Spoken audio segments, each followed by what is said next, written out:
So gather round them, around, say, no way.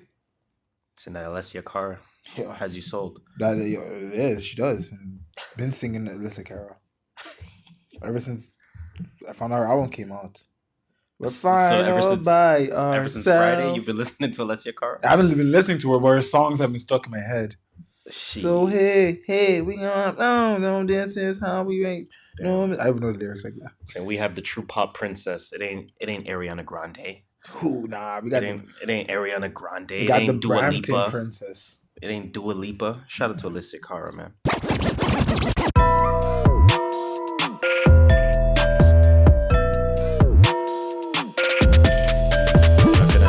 Start your Apple Watch. Oh yeah, let me chew that. That's true. On start a stopwatch. On Black Man setting. Well, I just continued from where it stopped last time, which was an hour and 43 minutes for some reason. Oh, the watch don't have voice? It does. I don't know why I didn't say anything this time. Damn. That's weird. All right. Let me see if I can redo this again. Stopwatch. Okay. Reset stopwatch. Yo. I mean, it ain't Cortana. It ain't Alexa. All right, now we started. I just did it manually. Shit. Okay, whatever. Siri's acting up today. It is what it is. It is what it is. Microphone check 1 2 1 hello, 2 1 2. Hello. Microphone check 1 2 3 4. Don't ruin 1 2 3 4. No, don't. Microphone check 1 2 3 4. No. You already know what it is. True North Views Podcast. TNV for sure. We episode 32. Is it 32? It's 32. It is 32. It's only 2 episodes in. It's a 30. I'm telling you. I've already forgot. God damn, yo, shit, I'm bad. Anyways, episode 32. No weeks off. Jeez, we out here. No weeks off. That's over 6 months. We'll be here for Christmas. Yeah, we got you guys. Don't worry, we got you covered. We'll be here for New Year's. We got you covered. We do have some special things coming for you guys for sure. Some. For the last, we're debating right now the last 2 weeks of the year, maybe the last 3 weeks of the year. So yeah, it's to be determined. But look out for that. We're absolutely looking forward to having that discussion. But hey, man, we're here today, episode 32. Shout out to the day 1 listeners. Shout out to the day 13 listeners. Shout out to the day 31 listeners. Shout out to the day 32 listeners. Why not? True North Views Podcast, man. We are your go-to podcast to start your week. Yep. Your favorite podcast, your favorite podcaster's favorite podcast. Yes, sir. Toronto's official, unofficial podcast. Tell everybody. I think that's it. Oh, wait, hold on. No, it's not it. Because we are the kings of dope criticism. Goddamn. The Pharaohs of Prolific Opinion. Goddamn. The emperors of elevated thoughts. It's your boy Harris here. I'm your skirt master, JustShola. And as usual, we're giving you our views from the perspective of a couple of first-generation Canadians on what's really buzzing. Buzz. What people are talking about. And most importantly, what people are not talking enough about. Now, of course, as usual, to get us started, check the socials, man. Just check the socials. We're fire on there. Instagram and Twitter. You can follow us at True North Views. That's all one word. It's very easy to spell. You know what I'm saying? That's like a grade 3 level of spelling. Jeez, it's how you diss him as like that? It's North. It's Views. Technically, that's like 2nd grade. How you diss him as like that? When you put it together, am I wrong? Yeah. Anyways, TrueNorthViews.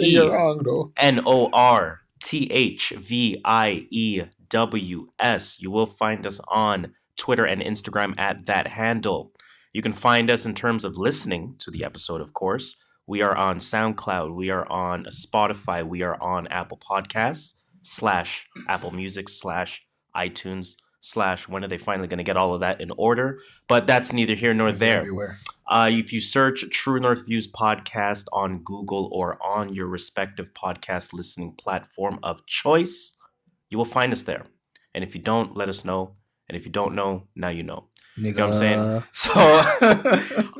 So, let's get into this, man. Let's get into this. It's that music potpourri, of course, is always the first segment of our show.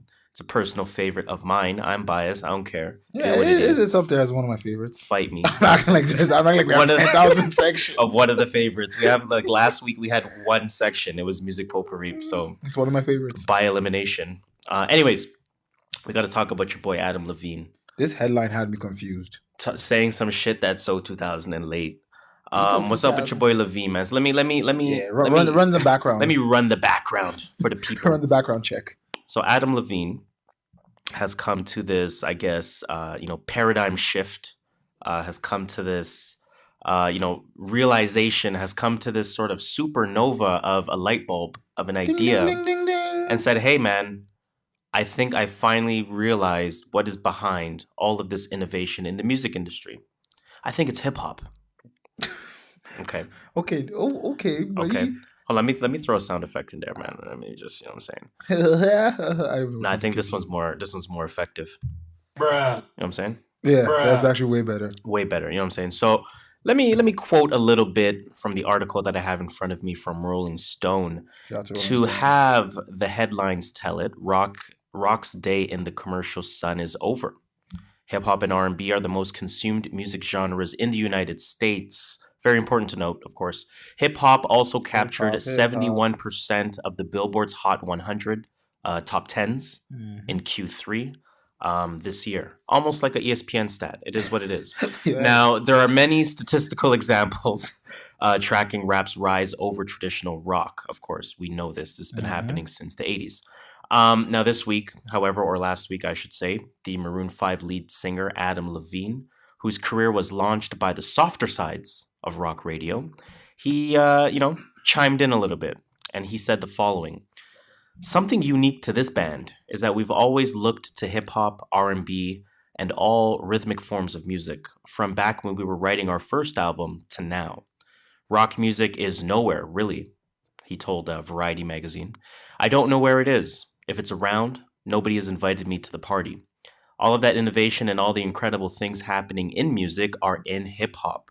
It's better than everything else. Hip-hop is weird and avant-garde and flawed and real. And that's why people love it."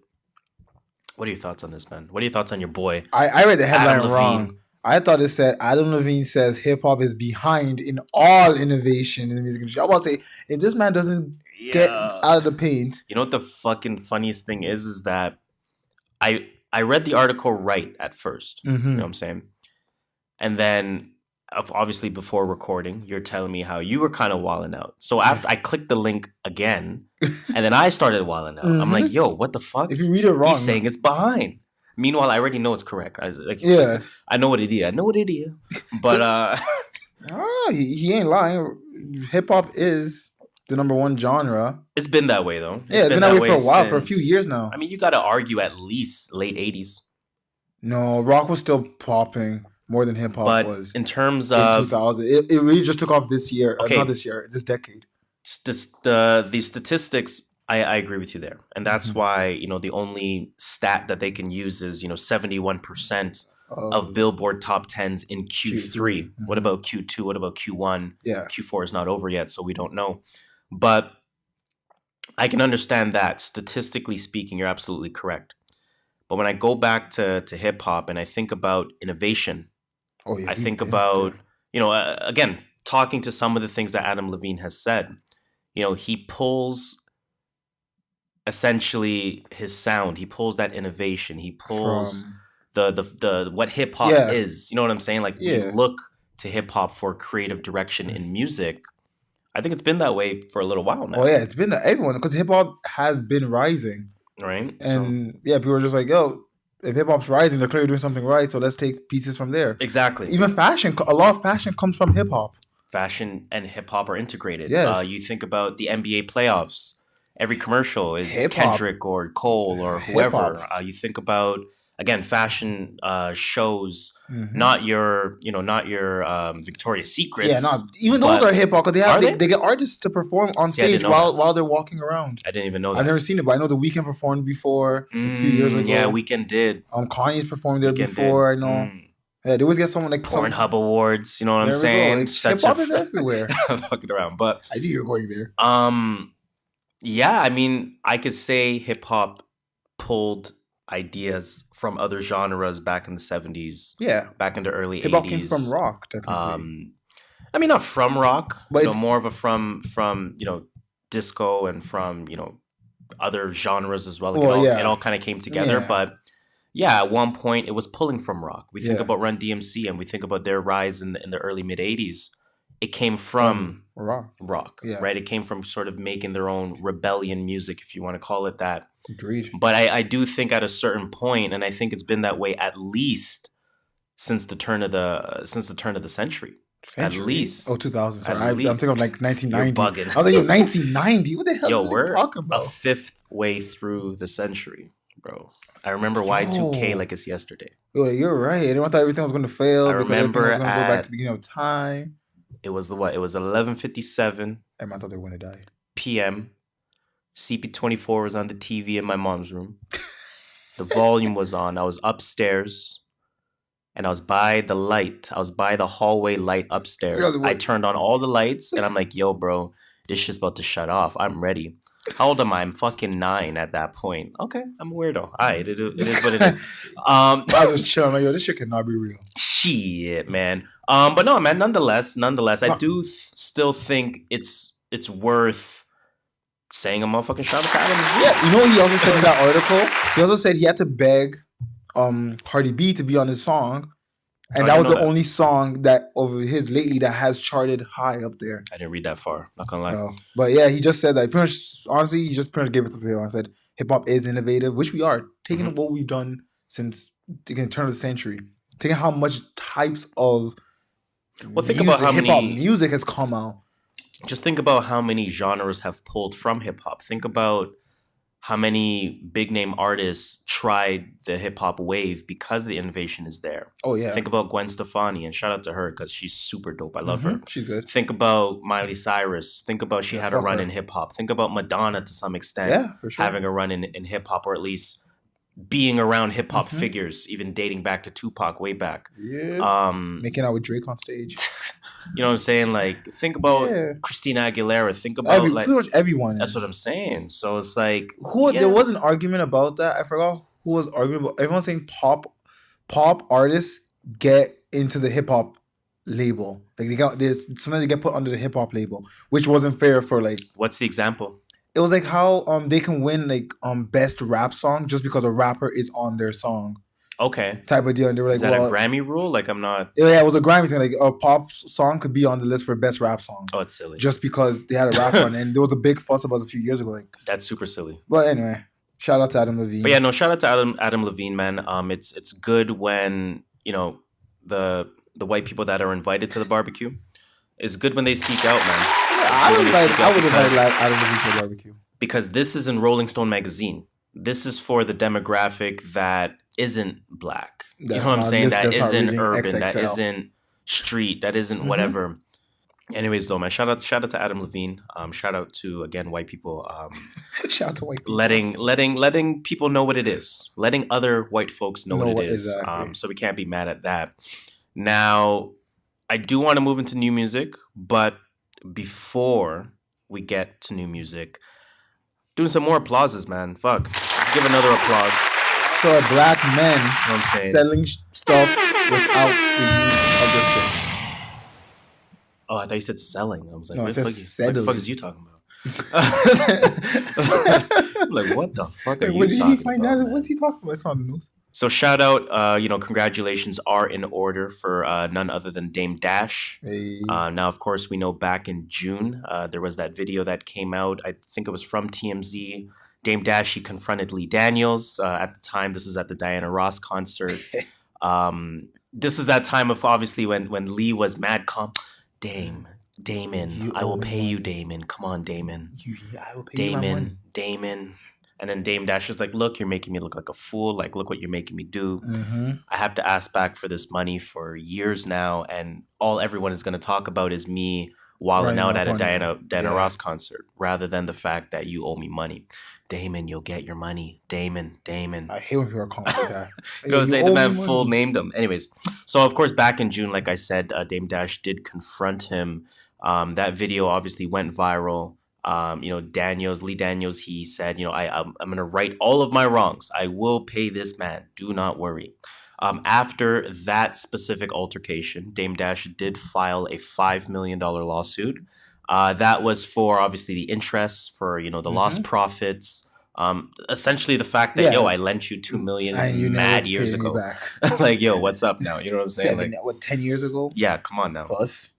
Now, the amount that Lee Daniels actually gave to Dame Dash, it's not publicly known right Yeah, now. they never do that stuff. But it must have been a lot of money. It It must mu- have been a lot of money because Dame Dash was quoted as saying, "I'm good. I'm Just good, love, have enjoy. I'm good. Just happy two people from the culture could work things out." Hey, man, that's all we need. Let's ask some hypotheticals, man. You think you got the full five? I don't think he got 5. Definitely not. What do you think you got? 3, 3, 1, 5? What do you think you got? I think he 3, got, 5? I think he got 2.5. 2, I 5? think he got 2.5. You're happy for 2, 5? I think he's just happy he got his money back. What's your mark? So let's say 10 years ago, you give me 2 mil, I ain't give you shit back. I got movies that pop off. I have Yeah, mad sure, you got money. movies that pop up. Yeah, you got I have Empire mad popping off. movies and shows that are popping off. You then say I want years 4, later, man. 4 fuck minimum. it, Gotta give me double that interest, shit. 5 mil, da da da da da, and I say let's settle. You want 4? I want 4 minimum. I'll give you 3.75. I done deal.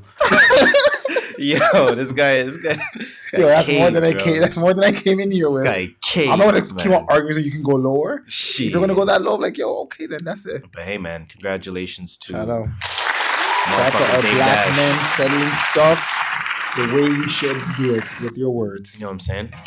That's how Dame Dash is feeling right now. Hey. It's probably a strip club just making it rain right now. Nah, he's investing that, man. Let's get into new music. Obviously, we know the type of week we've faced in music again. Weird week, man. It was a weird. Can we go on record as saying this was the most action-filled week? It's because a lot of stuff dropped on Monday rather Yes, than the Friday prior. So Yes. it moved like a few stuff over it to did exactly. this episode for us to talk about. But technically, just with the technical structure of the week in music, let's think about that and let's leave it at that. Is like I can't think off the top of my head. I can't think about a week that came out with more music. I know Oh, we had definitely one not. recently. We had one I think 4 weeks ago, It wasn't this much. but I don't think it was this much. This No. is crazy. There's, So there's so a much. ton of projects that that would make you kind of feel like you have to have listened to them. Hopefully. I'm gonna be honest, man. I didn't listen to everything. I can't listen to and everything. I think it's important to just admit when you haven't I listened can't. to I something. know I can't listen to everything. I'm never going to say like, oh yeah, I did. Even a one half a listen. I'm not going to say. Yo, it's important to admit that because I think everyone, especially in the industry that we're in, everybody wants to be able to review it. Mhm. Everyone wants to be able to give their opinion on it. And sometimes giving it a half listen once, It's not. it's not enough. Nah, you can't judge something based off the, especially music. You can't judge it off the first listen. That's what I'm especially saying. music. So I mean, you can give your first Opinion, yeah. listen, your initial takes. But you gotta after tell everyone first like listen. that's your initial take. Don't make it Exactly. seem like this is my final take after listening So to this everyone's track trying to seem once. like an expert. So I'm trying to get off that. I'm trying to say like, yo, if I don't got time for music, I don't got time for music, Hey, man. I've Like, been yo, saying that. Trey Songz came out. I I didn't wanted bump to that. listen to that last week. I wanted to as I well. didn't get to it. But I didn't bump It's that. still not in this week yet. Ghostface Killer came out with a project. Haven't heard That's that my yet. second or third or first sometimes favorite Wu-Tang member. I Second, know. third, first, third, 15th. I didn't get to 18th, that either. Last. You know what I'm saying? What else came out? Hmm. I know Mac Miller came out with some singles. Rest in peace to him. Oh yeah, the Spotify singles. Yeah, got I released. didn't get to I that. think I listened to one of them. Big Crit came out. Big Crit. Yeah, you told me, but that was the 3-track one, right? Came out with a 2-track. The 3-track was last week or 2 weeks ago. Came out with a I said we 2-track. listened to 3-track. I didn't get to that. You know what I'm saying? So it's There's like so much stuff out here. I have no problem admitting like, yo, You shouldn't have. I though. didn't listen to certain things. No, I don't think anyone expects us to do that. No, but I think people on the other side try to fake the expertise. That makes sense. You know what I'm saying? But let's get into the shit that we did listen to. All or at right. least I'll start with the stuff that I listened to. Yeah, you listened to more than I did this week for sure. I do want to start actually with the project that came out last week. I'm playing a little bit of a cheat code here. Benny the Butcher. This guy's a cheat code, like it's COD. Benny the Butcher, Tana Talk 3. First of all, again, yo, Have you listened to 1 and 2? I haven't. Okay. But we're congratulating a lot of people today. Congratulations to Joe Budden Podcast, actually. Shout out. They have obviously everyone in the culture should be listening. But if you're not, for some whatever reason, they have a sleeper segment every week, or twice a week now at this point. Do they all take naps? And They wake yeah, up they take after? naps and they come back with that heat on the podcast. But what they do obviously is they play a sleeper song, a song from a lesser heard artist, a lesser known artist, something that may have been lost in the shuffle, that kind of thing. Mm-hmm. And this was one of those. This was one of those that reminded me that I needed to listen to this project. So it was Maul on the Joe Budden podcast that played a Benny the Butcher track last week as his sleeper. And that was off of the Tana Talk 3. All I have to say is this, like, at this point in my review of these type of projects, it's straight bias, man. It's straight boom bap, New York rap. Like, shout out to Benny, shout out to, the whole Griselda Records brand, West Side Gun, Conway, Benny the Butcher, like all those guys, like they're super fire. You know what I'm saying? So it's that grimy New York rap. It's straight grimy. York, like I feel like smoking cigarettes listening to standing in the corner listening to Benny the Butcher. Now, mind you, I've never smoked cigarettes in my life. You know what I'm saying, other than Cuba. But that's besides the point. What quick hysterics in there. Besides the point. You know what I'm saying? Like you feel like mean mugging, you feel like rocking Tim's. Like someone looks at you wrong, what you looking at? You're angry. Like if you wanna hype yourself up in a different way. Okay. Not like in a hype song way. In like a put your hoodie on, tuck your hat low. Like you said, just like mug, I'm not trying to smile, I'm trying to get shit done. Yo. Like don't look at me wrong. I'm not trying to look at you. This is it. All this right. would be it for you. Good lyrics all across the board, right? Okay. Track on there called Good Night. Again, it's New York rap. Like that with CP and my Blake Clipper, like those type of lines. Rap, you know what I'm saying? There's another song on there. I think my favorite song off of that project is called Rubber Bands and Weight. That's from Alchemist. Alchemist produced that. Shout out to Alchemist. Alchemist, I'm just going to say it, man. He's one of my fucking favorite producers. He's been one of my favorite producers for a little while now. I'm going to just play like 10 seconds of that track, man, because you guys have to like hear this shit, man. He spazzed. Nasty. He spazzed. Yeah.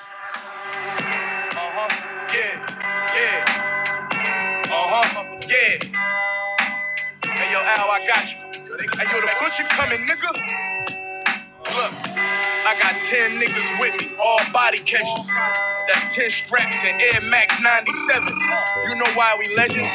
Extra street shit. They watch. So, we robbing a bank today or tomorrow? You know what I'm saying? Like, yo, that music just puts a different kind of energy. That's like in your when you're soul, trying to man. run errands and you just like not even trying to f with anybody that morning. Yeah, you just woke up in the morning. Like, yo, I ain't fucking with you. Brush your teeth, put on your hood like you said, put on your Timbs. I don't want to have no deep conversations. I'm trying to self checkout. That's all. That's it. Don't talk. Don't ask for my email. I just want to spend this $16.87. Exactly. I'm trying to sign up for a credit card. Up in the Payless, you know what I'm saying? You hear about that Payless? Oh, shit? that was so sick. Shout out to Payless, yo. Honestly, what did they call the brand? Payless.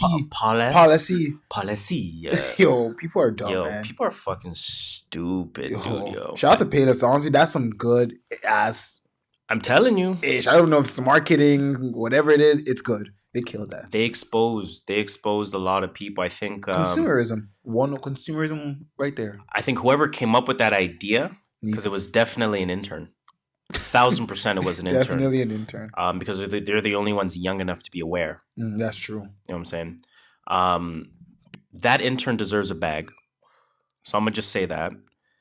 That intern deserves more than a job at this point. That intern deserves some stake in the company. Yo, for real. Probably just brought in business. Because I think what Payless did is they put themselves in a good spot. They put themselves to a point where they can be like, yo, buy our generic shit. Because you guys would have bought it if it wasn't Payless. It there was some fake brand, but it's still Payless you're rocking. And then it makes the high-end brand look like, yo, these guys are selling you bullshit.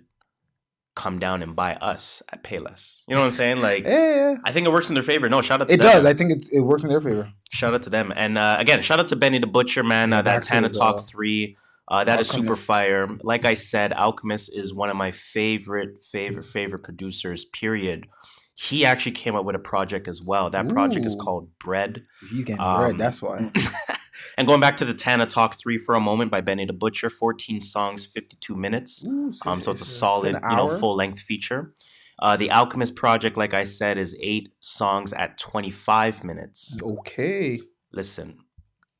if you could play back the last 5 minutes for me describing this Benny the Butcher, That's Alchemist. it's the same way that I described the Okay. Alchemist project. Again, it's that grimy, super grimy New York rap. We know who Alchemist is at this point. Yes. We know the types, like, You kind of know think what about to DJ expect. Khaled. Who are 5 artists that are always on a Khaled feature? Ace Hood. Ace Hood, not no more. Ace Hood used to be on his Got me feature. repeating after you like it's Ace Hood. Okay. Fuck, Rick Ross. He always has Rick Ross on his Chance, Chance, yes. Bieber, Quavo. Quavo, Easy. Nicki, Mm-hmm. fucking Drake. Jay-Z, Drake. Drake. You know what I'm saying? Like it's always the Yeah, same, it's the same people. type of people that are on it. Kind of similar with Alchemist. But I feel like because producers know their style. Oh, of course. And they know, like, all right, like, I'm course. not going to get some next guy that's not going to fit my style. He's going to make my track whack. Absolutely. So this project had, again, like I said, Griselda Records was all over this one. Griselda. Westside Gunn was on there. Conway was on there. Conway. I wish Benny the Butcher had a verse on that, but he didn't. Rock Marciano's on there again. Grimy New York rap. Black Thought is on there again. Black Thought. Grimy, just top lyricist, one of the top Yeah. lyricists of all time. Earl Sweatshirt's on there again. Okay, Earl. Grimy rap. You know what I'm saying? Like it's just straight grime. Yeah. It's straight New York. It's straight New York. It's straight grime. Like I said, it's 8 songs, 25 minutes. The funny thing is that it's really 4 songs. 4 songs at, I guess, 12 and a half 12 minutes. and a half? Okay. With their respective instrumental versions. One of those. So, for all aspiring rappers, you can play the last 4 songs of the album. And Freestyle. Upload that to SoundCloud. Send us the link, yo. Yo, that's gonna be my my mixtape. Send us the link. 4 tracks right there on my mixtape right there. I'll press play. Okay, right there. Yo, it's coming soon. Shout out to Alchemist. TNV again, man. Music Records. TNV Music. Or TNV Records. TNV Records. Oh, TNV Records. TNV Records. I'm with it. Okay, it's I'm coming. with it. 2019. Watch And out. speaking of this chain of artists that I have going on here, so Alchemist was on Benny the Butcher's project, Yes. right? Black Thought was on Alchemist's project, Okay. right? We spoke about some projects coming out earlier this week, or Mhm. earlier last week, I should say. Like the Monday. And that's why I Tuesdays. kind of threw people off in terms of feeling like there was so much to Yeah. consume this week. Black Thought put out a project. Okay. Shout out to My Black goodness, Thought. here we go. Streams of Thought Volume 2. Did he come out with something earlier this year? Yes, so came out with, of Okay. course, Streams of Thought Volume 1. Yeah. That was 5 songs, like 18 minutes. That came out, I want to say, a month and a half, 2 Yeah, months it was ago. like end of September or October. Something like that. That was fire, right? That was super fire. That And I was kind of go back and forth between which project I like more. Streams of Thought Volume 1 or Streams of Thought Volume 2. Does it feel like a volume 2? I've not listened to volume 2 yet. Does it feel like a volume 2 or does it feel like a totally different album? Honestly? Well, as Black Thought was explaining it, because he did go on a little bit of a press run at the time that Volume 1 had come out. Basically, what he was saying was that it's not really meant to continue any type of story. Okay. What he means by the volumes is almost like Royce the 5'9" with DJ Premier, Prime 2, Okay. right? Yes. There's Prime 1, there's Prime 2. It's not really about continuity. It's more so just to say, like, I'm working with a collection of... individual. In or Royce's whatever. case, it was, I'm working with Premier, Mhm. and the work that I do with Premier, we're putting on our own thing. Yeah. Oh, maybe that makes So sense. Black Thought was like, okay, I'm working with, I think Volume 1 may have been Ninth Wonder. I hope I'm not getting that wrong. Yeah, it might be it Guru. was Ninth Wonder. Was it Ninth It Wonder? was Ninth Wonder. Okay. Volume me if I'm 2, I want to do a quick check here because I actually don't know. I don't know if he worked with only one producer or if he worked with several producers on this. But basically, again, the way he was explaining it was that he was just going to be working with different producers and releasing different volumes. That's dope. That's dope. I did not know that part. You know what I'm saying? So it's like, okay, now you're seeing my Volume- Ninth Wonder project. Now you're seeing my, Guru project. Salim Remy. That's that? who produced. Well, it says and Salim Remy. I don't know if that's a producer. I have no idea. Let me do some Googles. Black Thought, blah, blah, Volume 1, blah, blah. Volume 2 and producer Salim. Sorry, not Salim. Salam Remy. Oh, Salam Remy? Yeah. All over it. You know what's Yeah. funny? Like, I probably don't know who Salam Remy is, but I'm gonna go look at his track list. I'm like, oh yeah, I know that track. Oh, yeah, yeah. Oh it yeah, I did- know that track. And it said it on the friggin' album listing. That's my fault. I don't know. I slipped so there. Crisis and Ninth Wonder did Volume 1. Exactly. So Volume 1 was the Ninth Wonder version of Black Thought. Spit I and like Flow. that. I like that. Volume 2 is the Salam Remy version of Black Thought, Spit and Flow. I like it's- the what you call it, the formula he's going with or whatever he's calling it. I like that. It's elite. It is. This like Oh, you mean the album is, this yeah. project. No, I think you're right as well. Just having it in that style, I think is very interesting, and it's good for kind of the hip hop purists. But again, like I was saying, Black Thought is just elite, man. Like, I'm not even gonna try to dig deeper. I'm not digging deeper. He's fucking elite. I'm not even. There's no one that can tell me his album will be shit. I think he's objectively one of the 5 best lyricists of all time. I think you could argue objectively he's one of the top 5 rappers of all time. Like, let's just have that discussion. And let's fucking give a motherfucking round of applause to Black Thought for being dope. Why not? Everyone go check that out. That, again, is called Streams of Thought Volume 2 by Black Thought.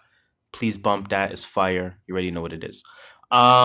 Shit, what's next, man? Okay, what's next? I was gonna Salam Remy's like history background. Yeah, just mad shit that came out, man. Okay, so do you want to go JID or do you want to talk about Earl Sweatshirt quick? Let's talk Earl Sweatshirt real quick. Let's do Earl Sweatshirt because I didn't listen to Earl Sweatshirt either, guys. Honestly, I just saw too much music, and you know when you see a menu that's like Cheesecake Factory. I know everyone here has been to Cheesecake Factory. You see that menu, don't you just get like? And we got that shit in Toronto now. I don't know what to order. You gave me too many options here. It's true. And that's what happened. I was Although I'm getting the Chicken Littles every time. I can't lie, that shit is low key fire.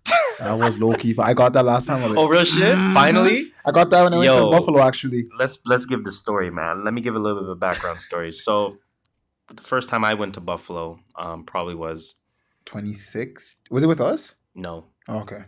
7 years ago, give or take. Jeez. Like 21.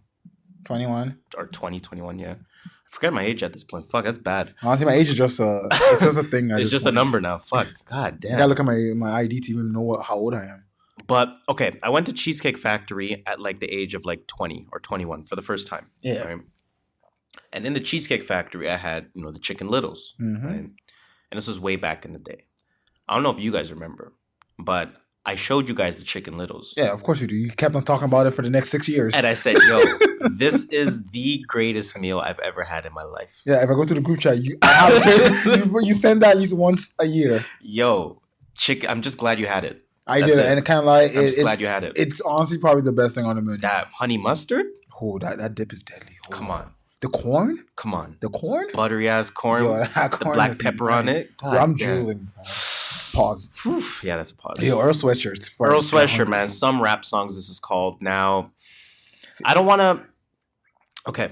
I don't know the full backstory behind this. So I don't want to be too critical. But this is the True North Views podcast. And on the True North Views podcast, we give our views. We go True North. From the perspective of 2 first-generation Canadians. So I am giving my views unapologetically. Go ahead. If I'm not mistaken, I believe this is Earl Sweatshirt's first project since the passing away of his father. I didn't even know his father passed away. I think. I could be wrong there. So please don't quote me. You're not a super fan, so you don't know his whole life story. Right. Like so I understand a project taking so long to come out. I understand maybe the fire not being there anymore. Yeah. I understand the anticipation that was also building for this album. And when I read... not reviews of it, but when I saw people react to it on social media, Facebook, Twitter, Instagram, obviously, nothing but high praise. Okay. Nothing but high praise. Almost like the Jaden Smith project. But he got high praise? Jaden Smith got high praise? Like Sunset Tapes? Yeah. That's the new one that we said was shit? That's the new one that we said was garbage. See, I feel like someone like Earl Sweatshirt is like someone saying a J. Cole album is trash. I feel like everyone just... feels obligated to say it's good just because. And that's the thing. I feel like there's certain artists that you're almost compelled to say is good. Because they're like, oh, well, you don't know music. That's what I'm saying. Like, okay, if Tierra Whack dropped a project and you thought it sucked, no, can you say that in today's climate? I don't think you can say that in today's climate people come at me, like, Tierra Whack is supposed to be next up. You know what I'm saying? I don't think you can say. Well, I'm gonna say if it's whack, it's whack. If it's not for me, it's not for me. Like the what was the example you just gave? The J. Cole. Yeah, the J. Cole. I've openly said not For Your Eyes Only, one before. And you're bugging for that. I think that was not. That album did not hit. You're bugging for that. You're talking Forest Hill Drive. You're talking Forest Hill Drive. Wait, no, Forest Hill Drive. No, you're talking For Your Eyes Only. For Your Eyes Only didn't hit. Like and 2 songs hit, maybe that. one. For Your Eyes Only is a classic. I'm crazy for that.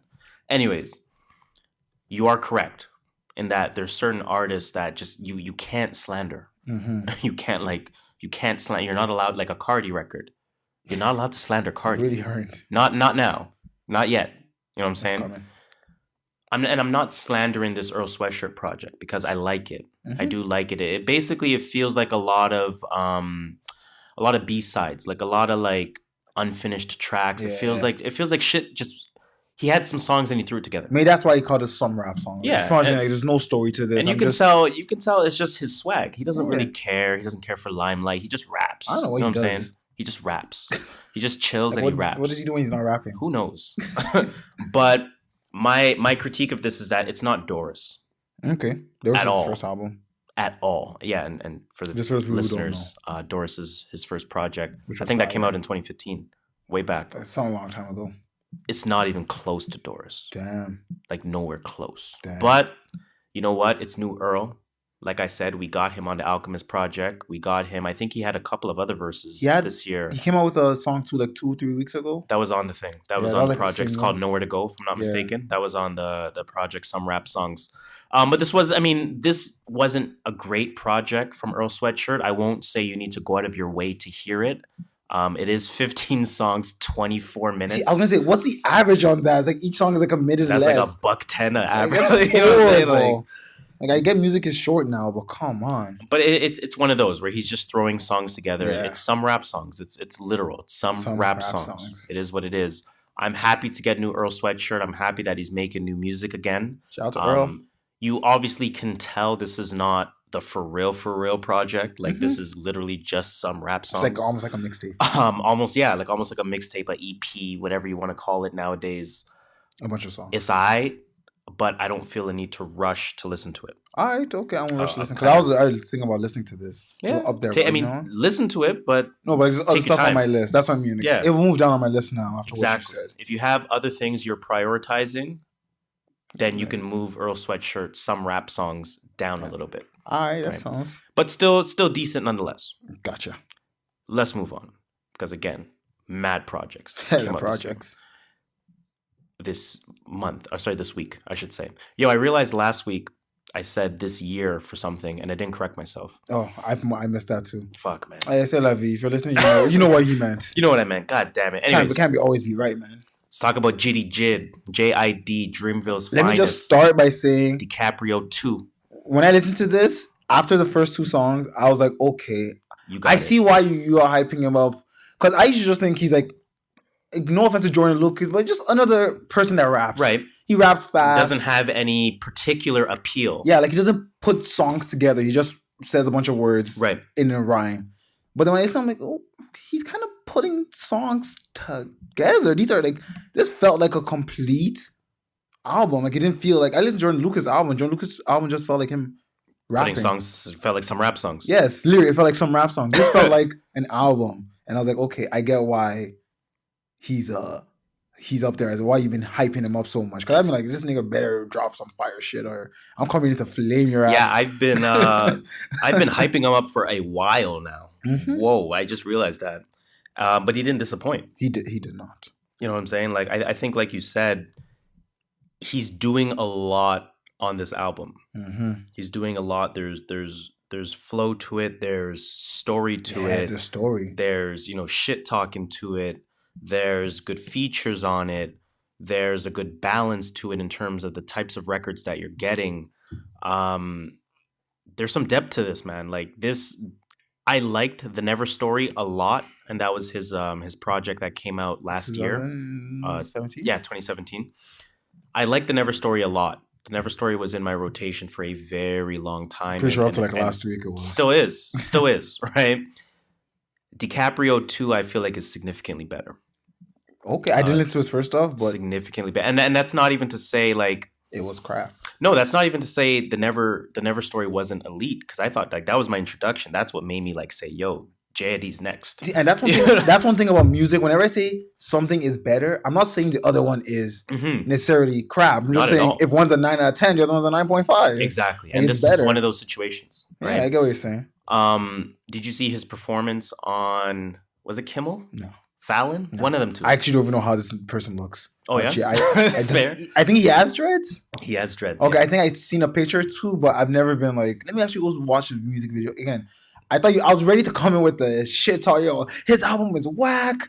And I was like, you know what? He he gets flack. Why? Because of his voice?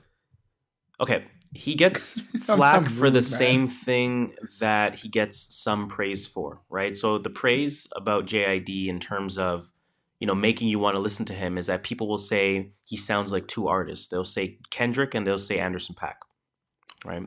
I could see it. Yeah, I can see both. The flack that he catches is that he sounds like Kendrick.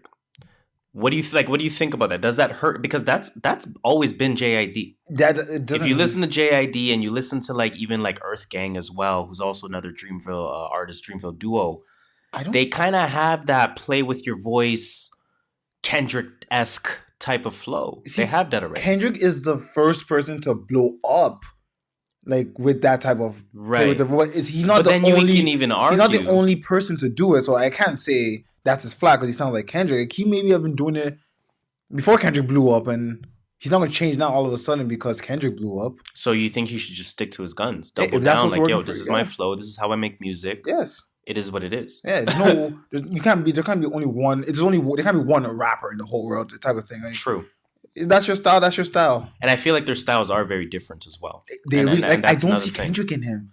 I never once heard him. I get it. I get the comparisons because people the way Kendrick will, do that exactly, change his voice exactly. You know what I'm saying? Play with the voice, sing a little. I get back to the rapping, the super syllable-y, rapidy rap shit as well. But that's elementary people. Someone like me and you, I can listen to JID. I'm I can see where the Kendrick is, but it's not close to Kendrick at all. I never until you said it right now, I would have never said he sounds like Kendrick. Fair. But when you said it, I'm okay, I can see where it is, but I don't know. As a rap listener, I can tell the difference between people's flows and people's voices and what they're going for. Super fair.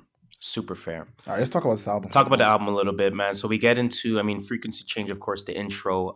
First track comes on is Slick Talk. I love that track. Love it. So his biggest song is Never. Right, never been shit, never been shit, never can shit, never been shit, never shit. But a nigga never knew shit. But you tied to mumble lyrics. You know what I'm saying? At a concert, you'll get. It came up on my that's the first time I heard of JID because it came on a playlist last year. I'm who the fuck is this girl? I swear I said who's this girl. I found out it was a guy. I don't even think I know how I discovered JID. Now that I think about it, and I never listened to any other song until the freestyle, the XXL freestyle. He's on the freestyle. He's that big.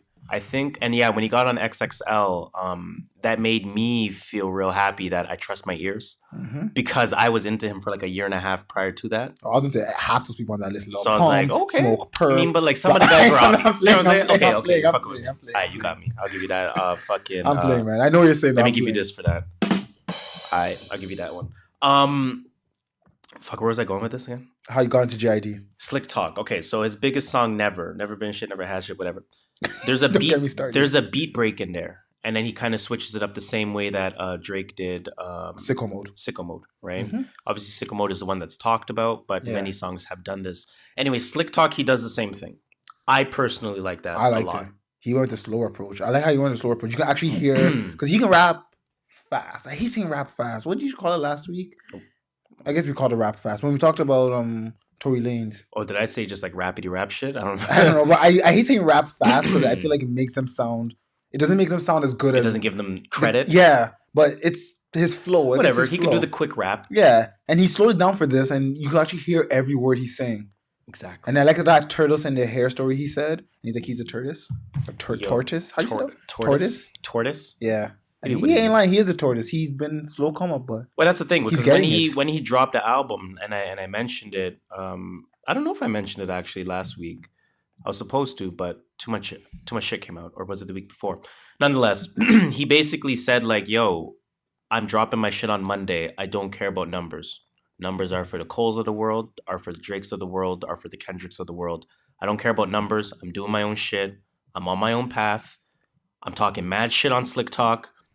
I'm releasing my album on Monday. Go listen to that. That's basically what he said, right? So for you to pull that, because I know you weren't aware that he tweeted that. No. So for you to grasp that, it clearly shows that he knows what he's doing and he's portraying that message well. And just to add on to what you're saying, because actually how smart this nigga actually is. I'm not trying to, suck on his dick, pause, but Pause. Whoa.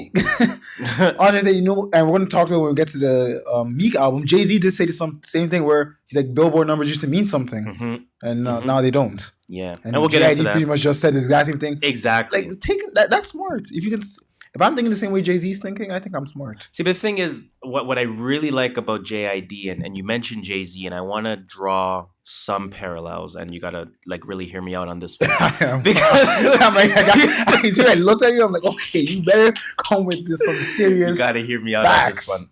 So, JID is 27 years old, right?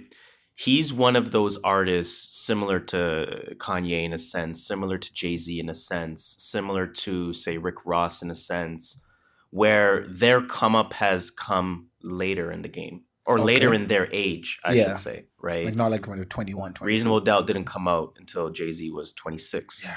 You know what I'm saying? He was not hella old, but older. Older in the rap game. And that's why his flows, his whole persona was just a little bit more mature in that sense. Or a little bit more ahead of its time, a little bit more well thought out. JID, same thing. For him to say, yo, I'm on my own clock. I don't care about the numbers. If he's 22, you think he's saying this? No, mine states different. You know what I'm saying? But because he's 27, he's almost betting on his craft more than the hot moment, the viral moment. Oh, I can catch some extra days of no attention by doing Wednesday. Like, he doesn't care about that. It's just like, yo, I make good music. And I'm going to drop it. Whoever fucks with me, fucks what it is. Whoever doesn't. It's all good. Let's talk about this album a little bit more, though, in terms of songs, though, man. My early favorite song off the album, there's a song called Off the Zoinkies. I think that track is fire. I got to see track listing. Strawberries. I really respect Strawberries a lot, and that's what I was trying to get at with the Fallon or Kimmel. I confuse them all the time. One of those they both fuck with black people, right? So I confuse them all the time. He performed Strawberries featuring BJ the Chicago Kid. That song was produced by Mac Miller too. Yes. Strawberries. And I'm going on mad tangents here, but shout out to fucking Scotty Beam for spitting facts. She said BJ the Chicago Kid has been firing every fucking track this year. Every feature BJ the Chicago Kid has been on has been fire. I probably heard him on 2 features. I don't remember what albums, but I know he's been fire. It's time, like when he comes out with a project, she said, y'all better keep that same energy. Everyone better listen to his shit because he's fire. I'm gonna say that. But anyways, Strawberries, I really respect the track because he said that he approached, like he wrote that, I believe, for like his mom, his sister, just respecting women, things like that. So, it's always good to see that depth within the album. It's not just the same. Exactly. Same 4 things you're talking about. Off these, Hasta Luego, he was talking his shit. He was coming hard. He was talking his shit. The one with LMI and 6 Lack, I love that song. That song's I feel like that song's gonna be the radio hit. Yeah, that's a super radio hit. That's a radio hit song. Yeah. That's a let's try and get on the Billboard type of song. I could do without it though. Of course you could. Westbrook featuring Ferg. I wanted a Ferg verse. I thought I was gonna get a verse in this song. But at the same time, if this is how you're using Ferg without a Ferg verse, it's the perfect way to use Ferg. Yeah, some Kanye just shit like right the there. hype shit. Ain't up. Money change up, whatever the fucking words are. Like, that's the perfect way to use them. I really like that Method Man Joey Badass track. Yeah. So that's that Hot Box JID featuring Method Man and Joey Badass. Come on. Enough said. I've ran out of words. All I gotta say is there's something for everyone on this album. Yes. Like, honestly, you can listen to this album and you will find at least half the track. Like, I can bump these tracks again. It's different moods, different places. And his rapping skills are honestly one of the best. I'm not even going to lie. He has potential to become one of the best. That's what I do agree with you now when you say... At least current gen best. At least new Mount Rushmore. Yeah. You know what I'm saying? Like, between him and Corday, like, those two guys are special. I got to listen to some more Corday. YBN Corday is special. And I don't even take his shit enough. Right? Right? But, like... JID is on that same atmosphere to me, that same boat where he gives that uniqueness and he gives you that sense of, okay, this guy could be next. Yeah. Right. So that's a super fire project. DiCaprio 2, JID, please, if you listen to one project this week, listen to all of them because mad shit came out. No, but make sure that JID DiCaprio 2 is one of the first projects that you run to because that's super fire. Right, I'm gonna leave it at that. I want to move on to and shout out to fucking Canada real quick. Oh, Canada. Kate Renata. Kate Renata, of course, is a producer. I'm ready to call him a super producer, but Damn. nonetheless, so he's a producer. Of course, he's from Montreal, and he's shout one to of those Quebec. artists that are known more worldwide than they are known in Locally? North America. Almost. Okay. That's how I feel. At least I could be wrong. Probably. Right. Probably. But this project, very short. It's called Nothing Like You / Chances. It's 5 songs. It's 17 minutes. It's not really 5 songs. I was going to say, you're going to tell me it's 5 songs? Yeah, it's 5 tracks. It's actually a similar setup to the Alchemist project. So basically, there's of the 4 songs, it's 2 songs plus their respective instrumentals. The first song is called Nothing Like You, with its respective instrumental. The second song is called Chances, with its respective instrumental. That's the thing you did. I liked it. I liked it just very briefly. I liked it. Normally, I do like Kate Renata when he does his own stuff, right? He's kind of just that play the beat in the club type of thing, as opposed to having mad features on there. He's not one of those. So I like when he just does his own thing. So for me, I didn't need to listen to the songs that had the artists on them. So you're fine with the instrumentals? Yes. So this is one of those where, like, the Alchemist project, no, I'm listening you to need the lyrics. West Side Gun. I'm listening to Conway. I'm listening to Black Thought, to Rock Marciano, to Earl Sweatshirt. You're not doing that to me. I'm not going to no instrumental on that. Kate Renata, different story. I'm going to listen to the instrumental instead. Exactly. Shout out to Kate Renata, man. So that was a dope project, man. That was a dope project. Again, a nice little quick shot, 5 songs, 17 minutes. Okay. Go give that a listen. Probably 3 songs, 10 minutes. Yeah. Probably less. Probably 3 songs, 8 minutes or some shit. But that was fire. I do like that. Shout out to Canada. Shout out to Montreal. Shout out to him. Fuck, man. I'm getting exhausted with this music, man. I got you. I'm going to take it from here for a little bit. What else? Tekashi 6ix9ine, Dummy Boy. Now, this, could we say, was, I guess, arguably the biggest thing to come out this week? Yeah, arguably. Yeah, maybe. Arguably. I'll give you that. I didn't listen to it. I listened to it. So let's talk about it, man. First of all, let's talk about academics. Talk about your boy, Is he a Academics. snitch? Academics. Gloria said he's not a snitch. He's not the snitch. He's not the confidential informant. I don't think Academics is a snitch. I think he is reporting very irresponsibly. I think there's a difference between being a snitch and reporting irresponsibly. I think when you're a snitch, it's because, you are working with the feds. You're going behind the background. You're telling them things. Obviously, the definition of a snitch, I don't have to define it. Yeah. When you're reporting very irresponsibly, it means that, to get those, to have that 1.2 million followers that you have, or 1.4, whatever you have, to get all those views on Everyday Struggle, to get all those views on your Twitch account, on your YouTube account, things like that, you naturally do things for clickbait. And we sort of talked about it with the Pusha Drake thing. Yeah. Right? Drake's goons attack Pusha on stage. Pusha. You naturally have some clickbait associated with what you do. Now, as you continue to do that day over day and week over week, it starts to become irresponsible when the feds can use your reporting as potential evidence in the future, or as potential supporting points for their case. Yeah, I don't think they were talking about his reporting. They just so he was a snitch. Like, he was running back saying to the cops saying, exactly, yo, Tekashi's out here doing this. But I don't think it's that. No, I don't think it's that. Like, you can kind of tell, like, he wouldn't do that because he's not in jeopardy. Yeah, exactly. The cops have nothing on him, so it's like, why would he snitch? Why would he snitch? He benefits nothing. But again, I think he's just reporting irresponsibly, and he's going to continue to report irresponsibly, because at the end of the day, that's his brand. His brand how he made his money. Shock value. His brand is, Maury fucking You Are Not the Father. His brand is Jerry Springer. I'm really a man type of shit. You know what I'm saying? Like, that's Academics' brand. So he's going to continue to report irresponsibly. Yeah. But do I think he's a snitch? Absolutely not. I don't think so either. Absolutely not. What's your boy oh, sorry. No, you have some final points. I'm done with the Academics talk. It was actually about the album. I was going to say, for your boy, let me cut you off real quick.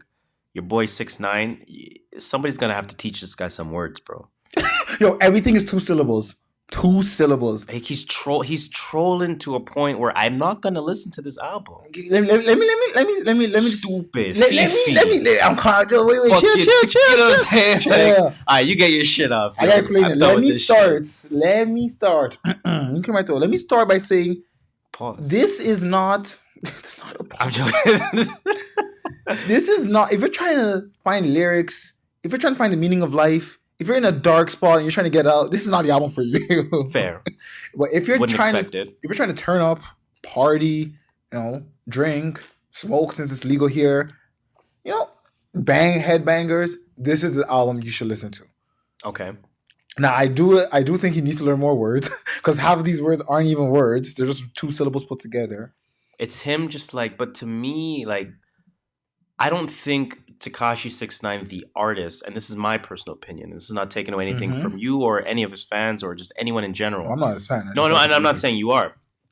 I don't think Tekashi as a music artist is even worth speaking about because he's trolling. He's purposely trolling.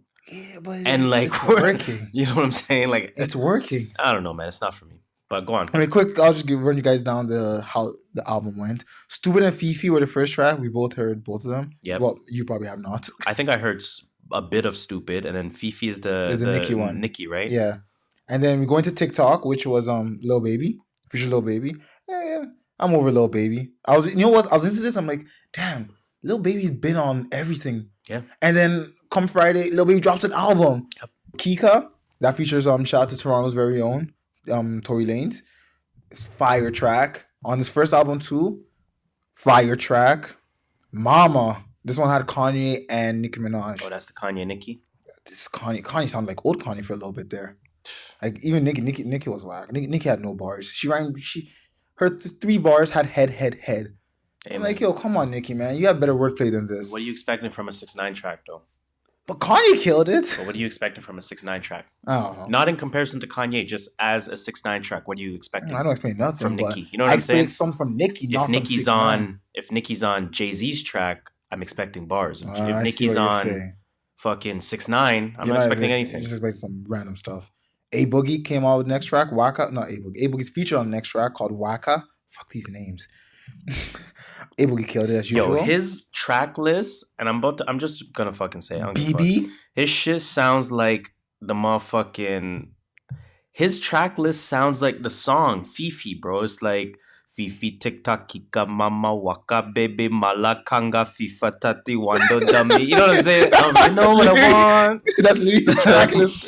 I already know what I want. No TikTok Kika Mama Waka Baby Malakanga FIFA Tati Wando Dummy. I already know what I want. Like, bro, this shit's trash, bro. Get out of here with this shit. BB featured Gunna. I don't know. All right, skip. Malo is another song. Skip for me. I don't know. It's hard for me to enjoy songs where he doesn't speak English because I don't know what they're saying. And fair. No offense to say the song's on fire, but I'm not enjoying it because I can't even sing the song. Fair. And then Conga, my favorite track, came out. Okay. That's the one with only Kanye. It's fucking hard. They went at Ebro too. Okay. Like, who the fuck is Ebro? I'll probably Kanye said that, and then 6ix9ine comes. 6ix9ine comes in and goes, "Just another old nigga hitting on some young nigga." Man, and you know what, man? I could spend all day on this because I think at this point he's just following the Kardashian blueprint. He's just following the Kanye blueprint. I'm gonna just do mad shit so I can rap about it later. Oh yeah, for sure. Okay, obviously. Whatever. It is what it is. He also says, it's fucking true. And then his boy comes and goes, chill. We can't say that anymore. So, and there's also another song where he goes, yeah, it's fucking Troich. And they're like, you can't say that. He's like, it's fucking Trojan. It's fucking Target. And well, that's why he's locked up. It was funny, man. It was just like again, I listen to 6ix9ine because I think he's entertaining to listen to. I'm not trying to. Damn, I'm depressed. Let me listen to some 6ix9ine. Now, of course, every subgenre of hip hop has its place, right? So I'm not hating on the subgenre. It's just not for me. Yeah, the rest of the tracks or whatever. Honestly, for this project, what it is, it's really, really good for what it is. Again, if you know what you're getting yourself into, it's what it is. Moving on. Hella hating. Moving on. R.I.P. R.I.P. to Toronto's very own Smoke Dogg. One of the OG. He didn't really blow up outside of Toronto, but if he was known in Toronto, even Drake took him on tour. Him and Pressa, and I think Puff Els. Well, passed away in the summer. He got shot. He was Yes. downtown after a club or Rest in something. peace to him. I did hear about that. R.I.P. Yeah, again, big artist in Toronto. He came out with his post. Post hummus. Yes, I was not going to say that word. Murder Beats actually produced 5 tracks on this. Shout out to Murda. It's He's sick. all over the scene, man. Shout out to Murda. This Beats. album is really Toronto sounding. Okay. Like you just, I do like, although admittedly the Toronto sound is not specifically for me. I do like that Toronto has a specific Yes. sound. Mhm. Toronto doesn't sound like Atlanta. It doesn't. We don't sound like New York. It don't. I mean, New York clearly not, but Toronto has its own sound. We do. I like that. We do. Shout out to us. Goddamn, It's honestly just all in all, it's a solid tape. You know, track 1 LLSD, track 4 Fountain. There's a few like UK artists on it. I was not going to search who all these people were. Some names I did not know. Giggs was on it though. Giggs, I don't like that guy. I think he's whack. Track number 6, Snow.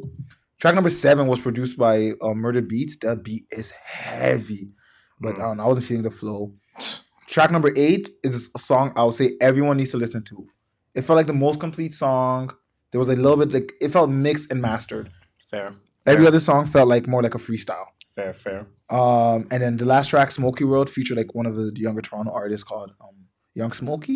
I think he's from the same gang, but So the must-listen song you said was the 8th song, and Yeah. that is called "These Games," it features 2 other artists featuring on it. Jay Wiz and Safe. Yes. To go bump that, if Mhm. anything, if not the entire project.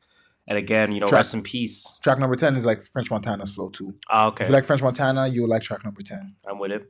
Yeah. I'm with it. R.I.P. to the R.I.P. to Smoke Dogg, Smoke man, Dogg. and again, you know, just I guess congratulations are in order for getting this project out to Yes. you know whoever's responsible within his team for getting that out. Again, shout out to Murder Beats. Shout out to You know Murder, that she that wrote. Toronto connection. And go give that a listen, man. Go Yeah. give that a listen. You guys- you Smoke guys know I'm Dogg, always struggle repping- before glory. I didn't Definitely say the worth that name. listen. I'm sorry. It is what it is. It is what it is. Let's just get into this Meek shit, Let's man. go. Let's Let's get go. into this Meek shit. So, obviously, we know the Meek Mill project is, you know, the biggest project, in my opinion, that came out this week. It was. The project that most people were talking about for the entire week. What did you think about the album? Let's not go track by track per se, but what did you think about the album overall? I think Meek evolved. Yes. Meek, you know, when you're playing Pokemon, you just finished that battle. Pokemon start shining. That's what Meek just did with this album. Yes. I He agree. evolved. I felt the storytelling. Like, and Meek's always been a good storyteller in my eyes, but this Mhm. album, I was like, damn, like Yeah. I would put him over Big Sean now. And I Meek like has Big Sean always personally. been a very vivid rapper, and, Yes. and he's somebody that when he says a line, you can envision it, right? Like Yeah. when you think house party, I can picture the house party, Yo, and that's a party track. That's one of my favorite tracks. and that's ever. a party track, Yes. and I can still visualize your raps. You know what Mhm. I'm saying?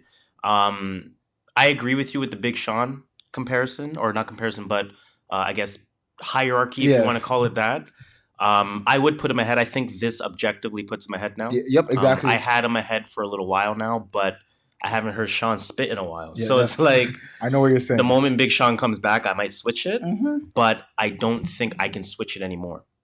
Right? I think like Meek Mill has really elevated himself. I think, like you said, it took experiences, Mhm. right? There's certain things that he's saying on these different songs that you ask yourself, would he have said this 3 years ago? Would he have No. said this 4 years ago? Remember last year he said, I'm stopped with the negative rap. And you could see it in that he was literally giving advice out. Did you hear his CNN interview? No, what did he say? I mean, I didn't watch the whole interview. Obviously, he posted a clip from it. He was just talking about, you know, his case and how, you know, they fuck him up in the system by saying like by charging people for things that they didn't do. So he's Yeah. like, yo, to the CNN host's wife, he's like, okay, SWAT team was there. A SWAT team is when there's 4 or 5 officers, whatever. Like I don't Yeah. remember how he described it. He said, they arrested me for pointing a gun at 2 or 3 officers and no shots were fired. What I want to ask you is, as a young black man in America, do you truly think when cops are in SWAT mode, and that means there's 4 or 5 of them ready to attack and pointing guns at me, do you truly think I can pick up my gun, point it at them, 2 of them at that, and no shots be fired? And he's still alive? That doesn't even make sense, right? So that's the point he's trying to get out. And like, you feel that in his music. You know what I'm saying? Like you feel it. I just saw an interview. I don't know who it was with. It was from someone in New York, and he was talking about how he told 6ix9ine, like, I was living your life a few years ago. That you need to stop with this energy. Of course. And that it just shows me maturity in him. I think you felt it immediately on the Trauma track. Yes. Right, immediately. And I mean, we can speak about the intro, but we would spend 5 hours on this podcast. Pretty much. So right, It could be its own podcast on its own. He comes out with Trauma, and that's kind of the first song to make you feel like, yo, this is elite. Yes. Right. So this is obviously the Taking Me Higher sample. That's better known as the Getaway Mobb Deep sample. Mobb Deep sampled Taking Me Higher. Right. Sample. For me, early favorite song of the album. It was up there. I definitely rewinded some lines. When asked on Twitter, yo, what's your track of the album? I still say Trauma. Even though I might change my mind as we're talking, I still always go back to Trauma. So it says a lot about that track, man. That's a great song. Yeah, he talked to jail talk. He talked about his trial. And I appreciate that. That's what we want to hear. We want to hear the life story. Like, how did this make you feel? You went through this whole process earlier this year. How did that make you feel? Like, I want to know. Like, let us know. Tell us your story. It's true. It's like reading a book. Uptown Vibes comes up next. Fab killed it. You knew on that beat a friggin' a dímelo papi, dímelo papi. You knew a line. You know a dímelo line was coming from Fab. You knew it. But this was a summer song. Yeah, for sure. Because that reggaeton. Yeah, there's reggaeton in it. This was a Harlem summer song. Oh man, I can picture the Dominicans are probably blasting. I can picture Dominicans wilding out to this track. Yo, hey papi. Speaking of, is Cardi B Dominican? She's Puerto Rican. Is she? Yep. Okay. I don't know why I know that, but I know that. All right. Okay. I'm surprised. I want to ask you this, man. On Me featuring Cardi B. Yes. Who had the better verse? Cardi. Yo. Cardi came in with Yo. Cardi was like, I want to see him ring it off in the strip clubs. Yo. Cardi snatched the soul out of that track. Yes.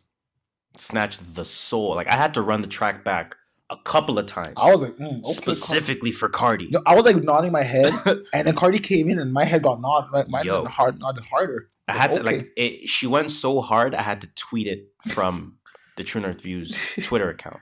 I was like, "Yo, Cardi made me run this shit back." I'm not the biggest Cardi fan. I don't hate on Cardi at all. I think her music's all right. I can listen to it. It doesn't bother me to listen to it, but I don't reach out to listen to it. Jesus Christ. Next song. What's Free? Wait. Sorry. Before we leave, On Me, is Meek putting Cardi on the album? Sly, some kind of Nicki. Some kind of Nicki shot. Nah, I don't think so, man. Meek is so off of that, bro. Like it's like, yeah, but it's almost like that girl you dated in high school. But like, sometimes you're like, you just want to throw a little shot at her, like you're not on purpose, like a little on purpose. I mean. It's not a big deal, but it's like, I'm gonna do this just like know you don't like this person. Given the fact that Meek Mill's under Jay-Z's wing, yeah, I wouldn't put it past him.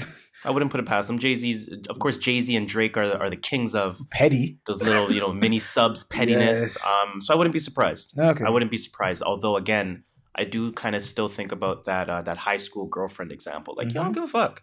I don't care what you're up to. You know what I'm saying? Like, yo, I agree with you. I'm 27 now. I'm living my life. I don't give a fuck. My best life. You know what I'm saying? So, again, next song, What's Free, Jay-Z, Rick Ross, Meek Mill.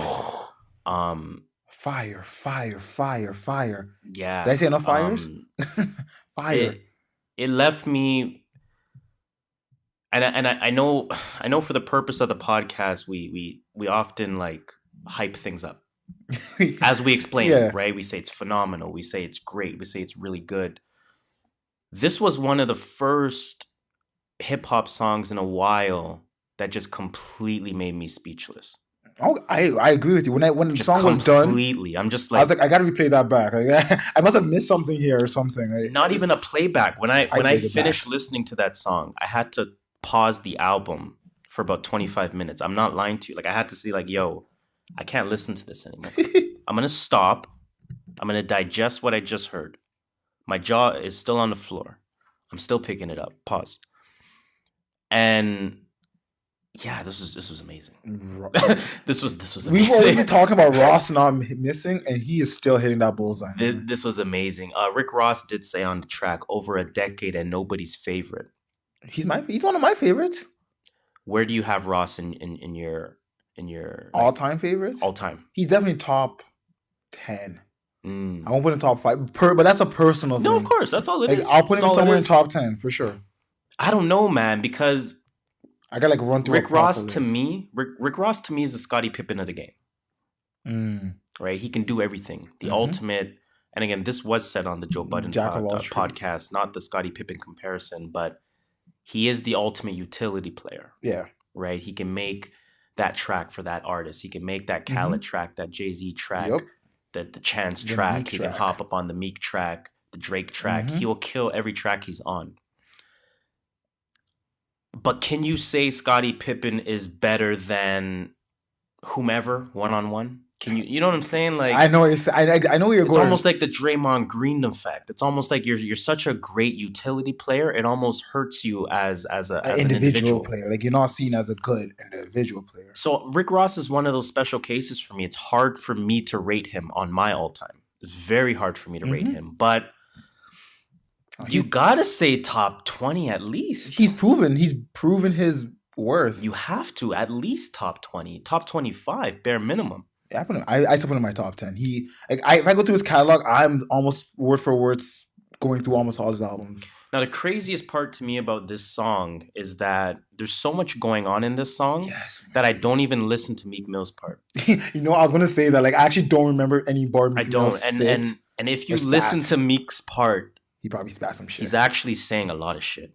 Yeah, a ton of shit. I do remember. He does remember talking about. He talks about about him not realizing how much freedom he had. He's saying so much shit. It's ridiculous. You know what I'm saying? So, but again, I can't go over that part when you have Jay-Z spitting one of the best verses. One of the best verses at the very least of the year. I was going to say, it bears say of the year. At the very least of the year. And that's something that I want us to think about. We definitely have to add it to our year-end list. That's true. Who had the best verse of the year? Because this has to be up there. I'm trying to think. There has to be a Cole verse up there for sure. This guy said there has to be a Cole. No, for sure. He fucking demolished it this year. I think even his Cause, what's that track called? I don't know. I forgot what it's called. But anyways, his verse on the Cause track was crazy. There has to be a Cole verse there. I think there's a Royce verse in that discussion. I'm trying to think if I could put a Drake verse there. The Jay-Z verse is up there. Drake's Sicko Mode is up there. No, it's not. Yeah, it is. No way. I'm putting that up there for sure. I would have a discussion about Mona Lisa, the song. Wayne and Kendrick. I would have a discussion. I would have to re-listen to that. Maybe Wayne's verse to be like, okay, that could be verse of the year. I'm trying to think of Tory Lanez album. If there's any verse of the year there. There's some tracks, man. But anyways, I got to do some digging into this. Like, yo, let me just play Jay-Z's verse, bro, because like the amount of shit he's saying. I'm trying to get that cease and desist. Listen, man. Listen, it's on Spotify. You know what I'm saying? So it's like, yo, I don't want to hear that, man. I don't want to hear that. Fuck. Let me just fast forward to that. Got playing the whole song. Oh my god, I'm not even ready. I'm not even ready. Told my niggas I need you. Stay up, I know these times ain't true. Real life was free. In the land of the free where the blacks enslaved. Jeez. 3/5 of a man, I believe's the phrase. 3/5. I'm 50% of Duce and it's debt free. Yeah. 100% of Ace of Spade worth half a beat. You know what? I'm not even gonna play it because we're not worthy. I'm gonna just read that. I'm gonna read that real quick. The man said 3/5 of a man, right? Mm-hmm. That's when slavery was officially in place. He said, I'm 50% of Duce, and it's debt free money. He gets free shit. I'm 100% of Ace of Spades. Yep, he does. And that's worth half a B. Hey, okay. wait. Now, taking this half a B, is he saying half of Beyonce's net worth, or is he $500 million? No, $500 million. Think about it. He's saying half of Beyonce's net worth. That's half a B. I'm just saying, that's just Jay-Z for you guys. Okay. I buy it. Hey, yeah, I buy it. I think of lyrics way. Maybe sometimes I think too deep in the shit. No, I buy it. I buy it. That's Hove. That's what I thought it was. That's something Hove would say too. Yeah. It's like Takashi. I'm like, okay, he's not thinking that way. He's like, Rock Nation, half of that. That's my piece. 100% of title, just to bust it up with my G's. Not even talking about the Kanye bars yet, right? No red hat, don't Michael and Prince, me and Ye. They separate you when you got Michael and Prince's DNA. Jeez. Clearly not a diss. It's not a diss. I don't know why people were saying it's a diss. I hate that Jay-Z had to tweet to explain it. When you name drop, everyone just automatically thinks it's a diss. I hate that. Like, people don't listen to lyrics anymore. But then he does follow it up with, I ain't one of these house niggas you bought. My house is like a resort. My house is bigger than yours. My spell. Come on. You know where he was going with that? Yeah. Killed it. You know where he was going with that? They gave us pork and pig intestines, shit you discarded that we ingested. Mm-hmm. Come on. I don't have 1 billion streams. I have $1 billion. Come on. To this day, my grandma's afraid of what I might say. You might have to kill me, grandmama. I'm no slave. Mm-hmm. Come on. Look at my hair free, carefree. Niggas ain't nair free. Nair free as in nair, the hair remover. The hair remover. Nair as in near. Mm-hmm. Come on. Yo, it's Jay-Z though. Come on. Like, it's Jay-Z. I don't expect less. Like, if you want to know what the most elite level, like if you want to know what mastery of something looks like, you watch a black belt in martial arts. Or some shit. You watch the best game master. You watch a chess master just demolished everyone. You watch a Kobe or a LeBron or a KD just perform so elegantly. This is that. This is the highest form of rap. No one's arguing you there. This may be the verse of the year. Jay-Z, fucking What's Free, the What's Beef beat. That's from Biggie, obviously, right? Jay-Z has had many freestyles over the What's Beef beat. Yeah, it's on you. In his lifetime. For sure. At least in his basement, if not publicly or something recorded. So he's in his wheelhouse performing on this beat. Like, man, I could go on forever. I'm going to stop because I could literally go on forever. Trust me, we know. Classic, instant. I think this song, What's Free, Meek Mill, Rick Ross, Jay-Z, is a bona fide instant classic. I don't know if I'll get instant classic yet. I gotta give it a little more. Let's think, okay, what are some songs that we can prematurely call an instant classic that came out this year? I think Mona Lisa's up there. Sick of these niggas. I'm joking. I do think know that Drake song, Nice for What? I think that's a classic. 100%. I buy it. Okay, I buy it. I'm trying to think. I buy it. You hate the next song. Respecting. I honestly, I think it's just because it followed the Jay-Z track and I expected something on that level. And I was like, I like exactly what they did with that. They brought it back down to earth a little bit. They put the Dead President's beat on it. And then Meek Mill starts spitting a Jay-Z Mo Money type of flow for a little bit. Like Mo Money, blow money, show money. That to me is signs of a well put together album. Again, Jay-Z's your last verse. You get Dead Presidents, and then you spit the Mo Money flow. I'm not saying the song wasn't good. I'm just saying it followed a very hot track that it just couldn't live. I just felt it couldn't live up to that. The track before. Fair. Again, it's me saying 9 and 9.5. Fair. I can't hate. After this song, I started falling asleep. Honestly, yeah. No, I like Championships. No, I like a lot of songs after this, but I'm saying after Respect the Game, in my opinion, the album stopped becoming a no skip. It didn't need to be 19 tracks. It stopped becoming a no skip album. Yeah. Right? So agreed. Let's just quickly run through the remaining tracks. Splash Warning to me was a skip. What about for you? I thought they tried something, it didn't hit. Skip. Done. Right. Championships, that hit. I love that. Old Meek, Dream Chasers. I thought I was into Dream Chasers, listen to Championships. Going Bad featuring Drake. Is that a skip or a hit? Because I've just changed my mind today. It's a hit because of Drake. I'm never going to lie. I actually thought it was a skip because of Drake. Really? But now I'm like, no, Drake bodied that. Drake bodied. Drake is Drake. Drake does something about features that makes him sound amazing. Drake fucking bodied that. Almost Slipped is the next song. I thought you meant like Almost Skipped. I'm like, you almost skipped this sex song. That was a skip. Singing Meek. Skip. Yeah, skip. Singing Meek, guys. That's all I got to say. Singing Meek. Tic Tac Toe featuring Kodak. It's a hype song. But for more or less, it's a skip. I wouldn't skip it, but it's like a No. Or let me put it like this. No. Is it- No. It's that type of flow. Is it a must listen? It's not a must listen. And I guess that's what I mean by skip, Okay. right? It's not a must listen, but We're skipping. it's hype. 24/7 featuring LMA. I'm skipping. I'm skipping. sleeping. Oodles and noodles. Yo, that song's fire. Fire. I'm gonna lie. Fire. That song was fire. That Pay You Back track. It could be. It's I. 21 bodied though. Yeah, that's why it's I. 21 Savage bodied. 100 Summers. Yo, I'm cool without it. exactly. Same. With the Shits featuring Melly. I'm good. At first I said, yo, I'm cool. Oh, yeah. Melly bodied. Melly. I'm gonna have to play that back. Melly bodied. That Melly Spanglish bodied, shit. boy. First of all, like when I don't know who Melly is. When I first heard it, I'm like, I thought okay, it was a guy. just some Spanish, whatever it is, what it is. And then she started busting out the English rap. I'm like, oh, Okay. Let me pay more attention. That's cold. That's cold. Dangerous. We heard this track already featuring Jeremiah and PNB Rock. You're stuck in my ways. I'm cool with it. I mean, it was I like the song in general, but I'm cool with it on the album. Like, I'm good without it. Yeah, I'm good. Right. Like, I've heard enough. We get to Cold Hearted 2 right at the end. Now, Cold Hearted 1, for those that don't know, is my favorite Meek Mill song of all time. And for me personally, Cold Hearted still in my rotation to this day. Cold Hearted. Cold Hearted is one of my personal maybe top 50 songs of all time. Okay. All time. And I'm talking the 90s hip hop, I'm talking 80s, 2000s, whatever. Cold Heart for me is one of those songs. So when I see Cold Hearted 2, I get a little nervous. I'm like, you know what? I don't know if I want to ruin the legacy. Like if Jay-Z came out with Dead Presidents 4, I'll be like, come on, man. Come on. Like DP3 was enough on the Blueprint 3 album. Like you don't need... Like it was good at the deep cut Blueprint 1 that didn't make it.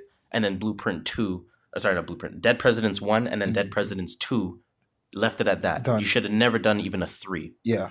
So if a 4 came out, I'd be like, I'm cheesy. Nah, you're wildin'. So when I see Cold Hearted 2, I'm like, I don't know, man. I don't know. I like this track. I do like it though. I think it was like kind of like a different animal, same beast, to quote the great Kobe Bryant. I think it was one of those. It wasn't quite Cold Hearted. Because in Cold Hearted, the original song, I do like P. Diddy's monologue on there. Like that really touched me. Cold Hearted 2, Meek has his little talking moment. Yeah, he had to do his own thing. He's an A-lister now. You knew that was coming. Is Meek Mill the first person to use the Derrick Rose bar? Like at this level, yes. Like the 50 points, like I came back, like Derrick Rose scoring 50 or whatever he said. Do we say who was going to say it first? Did you say it was Fab? I said it was Fab. Yeah. I thought it was Fab. I thought it'd be like someone from New York. Go figure it's Meek. All right, whatever. Shout out to Meek, man. It is what it is. But like we said, and like we both agree, overall, like you said, really good album. 100% good. It shows that elevation of Meek. I tweeted, I'm gonna fucking recall my own tweet because I was live tweeting, dude. I was fucking tweeting my reaction to this album. I'm like, listen, man, I'm gonna have to really see what it's about. What I concluded, because I don't remember the shit I say. Remember, who was it that said, man, I forgot better shit than you ever thought of. Man, is that really that caught up? Shout out to Kanye. But, so what I said was this. A couple of skippables on the song. If I have one thing to say, one negative thing to say about this album is that I thought this album could have done without at least 5 songs. Easy. Right? Agreed. Dangerous, Stuck in My Ways, With the Shits, Summers, Pay You Back, 24/7, Almost Slipped. That's a lot. That's like 7-8 songs. Splash warning. You know what I'm saying? However, overall to me it was a really good album. It showed that elevation to Meek Mill. He's an influencer. He has more of a responsibility. He has more people that look up to him. He has more of an attentive ear to him at this point, based on the things that he's experienced, based on the messaging that he's portraying and that he's delivering to his audience. And he delivered 1,000% on that. 100%. I don't think he disappointed to any capacity. I have nothing bad to say about this album whatsoever. Exactly. I don't think he disappointed. Right. Like, this is what we wanted from Meek, and we got it. This is like this. Does this elevate him to the 5-star rapper we were looking for? Yes, he's become one of those. And I agree. Rappers. I completely agree with that. Like borderline 4? We said borderline 4, and we said borderline 5. and we said the project that comes out. We said this fucking in like June, Summer. bro. Like Summer. we said, Meek is a 4, and the project he releases in November will elevate him to a 5. Exactly. Whether keep him at a 4 or take him to a 5. It happened. We're fucking sidekicks. Just saying. It is what it is. Shout out to us. You know what I'm saying? You know what I'm saying? Now, hard week for me to ask this question. But you know what? I'm going to ask anyway. What is your new music release of the week?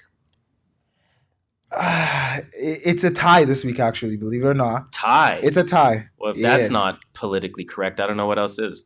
It's Meek Mill Championship. Okay. Because, again, we said it elevated his status. This album is a A1 album. It's up there as a good album. I think it's his best project. Huh? I think it's Meek Mill's best project. I think so, too. It's better than his Dreams and Nightmares. For sure. And I get to Tekashi for Dummy Boy. It is what it is. Like, again, I called it. If you want a headbanger, this song will have you. This album has no skips. If you want a headbanger, that was unexpected. I'm not gonna lie to you at all. Again, I'm taking this in as a Tekashi album, not as a fair. For what it is. You listen to different albums with different ears. Really good album. Fair, and I can't hate on it. Like I still bumped that today too. Believe it or not, and he put Kanye on 2 tracks. You know I love Kanye. Yeah, to get Kanye on 2 tracks really means something. I will give Tekashi his applause there. I'm not gonna lie. You're 369. No, I'm joking. Man. I'm not 369. Listen, man, we ain't even talking to that. We're damned if we do, we're damned if we don't. So we ain't talking to that. What's your new music of the week? My new music release of the week. So obviously it was very hard for me to choose this because the Meek Mill project gave me a lot. It really gave me a lot. I do see a lot of replay value in the Meek Mill project. But I got to go JID. I got to go JID because, and that's, of course, JID DiCaprio 2. I have to go with that because that's a project that I've been waiting for, personally, for a long time. There's some personal bias there in terms of, the style of artist that I want to hear. It's your life. You do whatever the fuck you want. Facts. I also feel like, and it's not even to compare the albums. I like how JID handled his album, right? And I personally feel a little bit more replay value from JID's album than I do Meek's if I'm going to compare apples to apples. Oranges to oranges. Very hard for me. I mean, when you put a Jay-Z verse on any album, that should automatically do it. That's like me and Kanye. It should automatically do it. But you know what? I'm going to have to be a little biased, and my new music release of the week is going to be JID DiCaprio 2. Shout out to JID. Shout out to JID. And I guess shout out to 6ix9ine and shout out to, what was your other pick? How did I forget? Championship by Meek Mill. Championships by Meek Mill. Shout out to all those albums, man. A lot of motherfucking shit came out. A lot out. of music, man. Now, dare I even ask, because there was so much stuff that came out this week. Now, in general, what's in your rotation? All right, I'm going to make this super quick. Just rundown. So I finally bumped Diplomatic Ties. Okay. It was a solid album, honestly. Solid. Dreams Worth the Money. I bumped a few songs. So I knew Meek's album was coming out. Get myself in the Meek mood. Go figure. Dylan Ponders, The Boy Who Died. Still on the rotation for sure. I'm with it. I tried bumping some young bands because I heard about him. Mm-hmm. I heard the name. No. It's a no for me. Not Fair. for me. Some of Metro Boomin's new album. I can't remember the name. The one with the kid blowing Yeah. I want some of that. Trying to go through my list quickly. Good music. There was a good music playlist on Spotify. Okay. I was just in a good music mood. Solid. There's a bunch of Pusha, a bunch of Kanye, Big Sean's. DiCaprio 2 since it came out on Monday. Solid. Takashi's album since it came out on Monday as well. Slimeball 3, Nudie, Young Nudie. Young Nudie. That was... I love that album. I don't know if I bumped that yet. And then other than the new stuff, Icebreaker by Lil Birds and then a bunch of singles. Solid. That's a staple on the rotation as well. So it is. Shout out to Young Barrett, man. My rotation has been a little light this week. Again, it was filled by the Monday projects, to be honest with you. Black Thought, Streams of Thought Volume 2, JID, DiCaprio 2. Since Monday, I've been playing those every single day. So that's in my rotation, I suppose. Yeah, it's fair enough. It's this week. Beyond that, I mean, JID, The Never Story. I was bumping that, obviously, to play off of DiCaprio 2. Mm-hmm. What else am I bumping this week? Not much else, man. You've been bumping JID on repeat. Not much else. Like, I've been bumping Alchemist, Israeli Salad. Okay. Again, that's, I believe, his 2015 project. I've been bumping Doris, of course, to prepare for the new Earl. Yeah. You know, whenever an album comes out, you listen to You have to. some previous songs, just get yourself in that mood. Like, yeah, I missed this nigga. Again, that Tana Talk 3. So that's, again, that Benny the Butcher project. That's fire. That's in my rotation. That's going to stay there for sure for a little while. That's kind of it, man. That's kind of it. Just, spot Jay-Z songs here and there. Spot Rick Ross songs here and there. Whatever. Fair enough, man. That's all I really got. That's what's in your rotation this week. So I guess we will end off the rotation segment. That will end our music potpourri. So at that point, what the fuck do I want to get into? Let's go into the... Shit. Yeah, you're right. I was gonna say let's go into the CCS, but you're right. Let's get into some random thoughts, man. What's on our mind? What the fuck is on our mind? What did I save? Are you ready for keep it or leak it? What's up? A Nav Gunna album. I'm cool with it. Leak that, guys.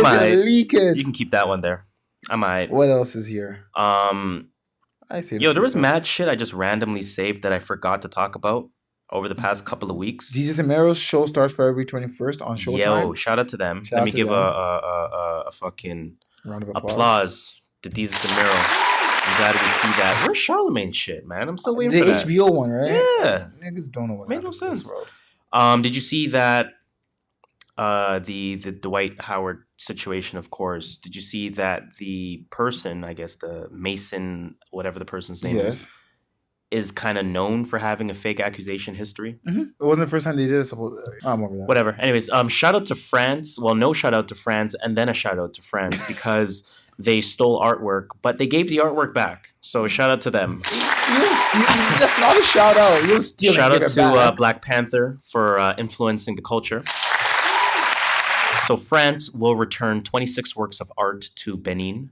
More than a century. That's in West Africa. More than a century after it took them from the West African nation. So Benin will be getting their 26 works of art back from France after a century. Goddamn. You know what? Shout out to being progressive and for watching Black Panther, France. Question. Answer. Aretha Franklin. Did she pass away? She passed away recently, right? Was it her? I think so. R.I.P. How much do you think her house will sell for? Her mansion. Where's that? 5-bedroom. What city? It's just... That's Detroit. important. That's important. If it's Texas, I'll say 800,000. If it's New York, I'll say $5 million. Detroit, and it's a 5,600 square feet, 5-bedroom mansion. 750,000. 300,000 is what it sold for. That makes sense. That makes sense. Mm-hmm. Yo, yeah, Toronto markets are bad. 750,000. Yeah, I wasn't.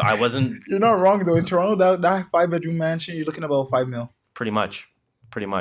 Yeah, it's like Texas, not Florida. Like I'm trying to think of all those House Hunters episodes I've watched. Yeah, they do Florida. I've seen Florida. It's like Texas, Arizona. It's like Nebraska, Arizona. Like those places are cheap. Houses are mad cheap, bro. Goddamn, I'll go by there just to invest. And then again, it's unfortunate that we're in a culture where Jay-Z has to tweet, quote unquote, there is something that came from this though, and I wonder if Kanye, in fact, is a genius. Jay-Z tweets the line clearly, "Don't pit me against my brothers, no matter what our differences are." Bracket Red Hat and bracket. Now go pick up the Meek album. Drake and Meek are on there together. First of all, Jay-Z, why do you put a space after your period? You clearly didn't type that. Somebody else did for you. Kanye replied to that with Throne 2 shrug. So do we think they're in communication? I think they're in better standing. I don't think they're in communication. I think they are in communication at this point. I think they're in better. I think like they're like once a week. Yo, you good? Yeah, I'm good. All right, cool. That's all I got. I'm not gonna lie. Yeah, I'm done. Let's get then into that CCS, that crazy Canadian shit. Hashtag CCSS. Skid it. Yo, guys, hashtag us and add us and hashtag us and CCS, and we'll take a look at it. Motherfucking no. Anyways, it's those eye-raising stories, those crazy stories, those what the stories, and of course, it has the commonality from being right here in our homeland, Canada. You already know what I'm saying? Canada. I ain't got none. You had a story. I got one. My bad. I thought you were still going. I thought I was gonna spit something. I didn't even know. The top brands in Canada just released, and Tim Hortons is ranking downwards. Top brands in Canada. Let me think about what the top brands would be. Let me just do a little background. These are the most influential brands in Canada. Okay, influential brands in Canada, so it doesn't necessarily mean it's Canadian based. No. So I don't got to throw Roots up there. No, Roots not even on that list. Okay. So influential brands in Canada. I mean, Apple got to be there. Everyone got an iPhone. Apple's number 3 on that list. Google got to be there by default. Google's number 1. I was going to say YouTube, but that's Google. YouTube's actually on that list and they're number 6. Oh, fuck, go figure. What do you think the first Canadian company is, and what do you think their number is? First Canadian company.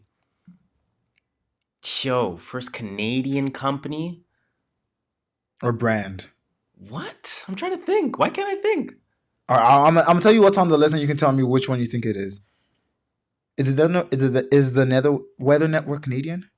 No. Okay, so Canada Post, CBC, Tim Hortons, Canadian Tire, Shoppers Drug Mart, or President's Choice. Those are all the top 20. Which one do you think is Probably number Canadian Tire. I kept saying I stopped doing that. It's Canada Post at number 13. What? Followed by CBC at number 14. That's buffoonery. Tim Hortons went from number 9 to number 16. Yeah, they're terrible. The big thing about Tim Hortons was they just spent $700 million on marketing. Yeah. And everyone just said their coffee's trash. But their coffee is crack to a lot of people. I think that shit is trash. I think it's super trash.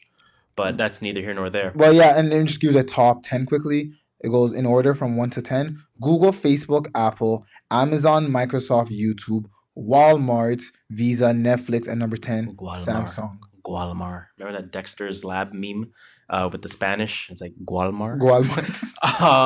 Shit, man. That's interesting. Yeah, Canadians spend more time on your Canadian brands. I don't know what to say. It's true, though. Spend money on Canadian businesses and spend money on Black businesses, goddammit. Yeah. Honestly, that's something I've ever since I'm 444. Yeah. To be honest, I've actually tried to make an effort. Like, what's Black owned? Word. I'm trying to grow my hair out. Yo, we're done here.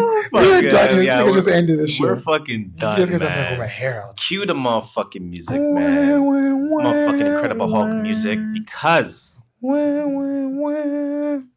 that being said, that will bring us, of course, to the end, the unfortunate end of another episode of the True North Views podcast. We've had a lot of discussions today. We love when you guys participate, so please, please, please continue that conversation by telling a friend to tell a friend to tell a friend to tell a friend to tell a friend to tell a friend. One more person. Because you fucked up. That was times 5 for you. You know what it is, man. 6 degrees of separation. It never fails. The human experiment is going well. Question. Answer. You actually don't really need to answer this question. We got Savon on the episode, right? Episode we do have Savon on an episode. Savon was on a Joe Budden episode, wasn't he? Savon had a very prominent voice on the Joe Budden podcast and spit a very important fact about Apple Music and catching your girl cheating. Question is... I was not going there, but you went there. Answer. Go ahead. Again, it's a rhetorical question. Are we 2 degrees away from Joe Budden? We are 2 degrees away from Joe Budden. And Joe Budden knows... Eminem. Are we 3 degrees away from Eminem? We're 3 degrees away from Eminem. All right, just saying that. Go on. And now Joe Budden knows Jay-Z, if I'm not mistaken. So we're 3 degrees away from Beyonce? We're 4 degrees away from Beyonce. Okay. I like this. In fact, I've been... In the same room with Beyonce? No, I've been 2 degrees away from Kim Kardashian for a while. Who do you know that knows Kim Kardashian? My grandmother, and rest in peace to her soul, her church is the home, prior to her moving, of Tristan Thompson's mother. Oh okay. So your grandma knows Tristan Thompson's mother. Who knows Tristan So Thompson? Like who knows Khloe Kardashian? We are out here. Yo, bro. But, not toot my own horn. The human experiment never fails. 6 degrees of separation, goddammit. Now, as usual, I go by the name Harris. I'm the skirt master, JustShola. And I guess you got to just tell them the number 1 rule at that point. It's cold out there. Everyone's trying to cuff you, so watch out for them wastemans. Watch out for those motherfucking wastemans. You already know what it is, guys. Stay blessed. Stay warm. It's motherfucking cold. It's Brick City. Get the gooses out, but not fuck the gooses because they slaughter animals. Buy vegan leather. Buy fake hoods. Buy, fake fur. Do you eat beef? Faux fur. I limit my beef intake. Do you eat chicken? I eat minimal poultry. I try, man. I'm trying to be aware of these things. You know what I'm saying? Hey, man, anyways, so stay blessed. Stay warm. It's a True North Views podcast. It's episode 32. I thought you were going to get the number right. I think I got it. You did. Skitty. Bye, y'all. Bye, bye, bye. Bye, bye.